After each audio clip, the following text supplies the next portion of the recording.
Deputi Infrastruktur Kemenko Maritim Ridwan Jamaludin mengungkapkan sejumlah alat pendeteksi tsunami berupa buoy mengalami kerusakan, bahkan sebagian hilang. Namun menurutnya alat pendeteksi tsunami yang dibuat sendiri ini sebelumnya berfungsi dengan baik. Penggunaan buoy juga sudah merupakan pendekatan yang umum dilakukan oleh negara-negara yang rawan tsunami.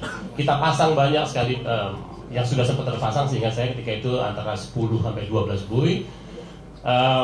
Kendala teknis tidak mudah, karena pertama kita membuat sendiri buoy kita tidak mau membeli, kita buat sendiri. Namanya juga orang belajar, pasti ada salah sini, tapi kita berhasil membangunnya dan berfungsi dengan baik. Setelah buoy berfungsi, ada kendala operasional.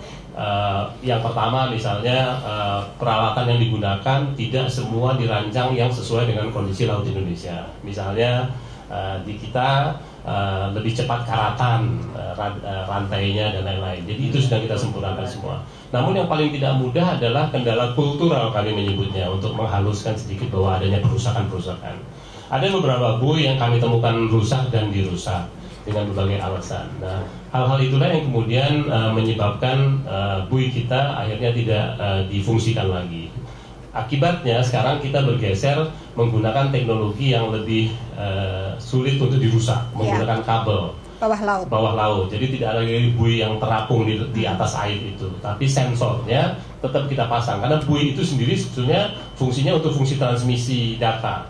Sensor sebenarnya itu terletak di dasar laut.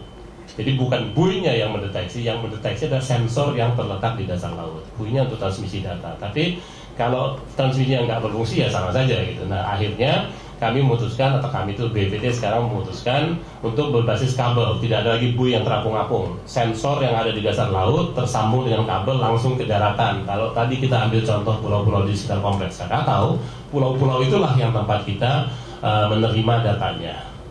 Itu tentang buoy. Di luar itu saya kira kalau soal instrumentasi kita akan terus berinovasi, namun juga tadi untuk menguatkan masukan Ibu Kepala BMKG bahwa tentang tata ruang juga sudah sempat kita usulkan. Daerah yang langsung berhadapan dengan pantai sebaiknya tidak digunakan untuk infrastruktur yang permanen. Boleh digunakan untuk yang sifatnya tidak permanen, untuk toko, untuk jalan-jalan, untuk berjemur dan lain. Itu semua nanti mungkin akan diperkuat dengan koordinasi dengan kementerian dan lembaga yang terkait dengan tata ruang.